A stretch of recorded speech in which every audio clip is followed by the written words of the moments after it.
পাকিস্তানের সংসদে উত্থাপিত হয়েছে ২৭তম সাংবিধানিক সংশোধনী বিল। তবে বিলটি পাকিস্তানের রাজনৈতিক মানচিত্রে নতুন উত্তেজনা তৈরি করেছে।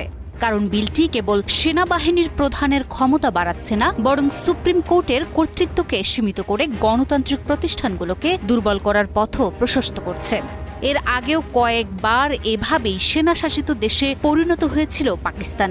আর তাই প্রশ্ন উঠছে, তবে কি আবারও সেনা প্রশাসনের দিকে এগিয়ে যাচ্ছে দক্ষিণ এশিয়ার পারমাণবিক শক্তিধর দেশটি? পাকিস্তানের সংবিধানের ২৭তম সংশোধনী ঘিরে উঠছে বহু প্রশ্ন, যেখানে সর্বোচ্চ ক্ষমতা দেয়া হয়েছে সেনাপ্রধানকে। বর্তমান সেনাপ্রধান ওসিম মনিরকে ফিল্ড মার্শাল করে তোলা হয়েছে এবং তাকে চিফ অফ ডিফেন্স ফোর্সেস পদ দেওয়ার প্রস্তাব করা হয়েছে। এতে সেনা, নৌবাহিনী এবং বিমান বাহিনীর সম্পূর্ণ নিয়ন্ত্রণ তার হাতে চলে আসবে। মানে তৈরি হবে কেন্দ্রীয় কমান্ড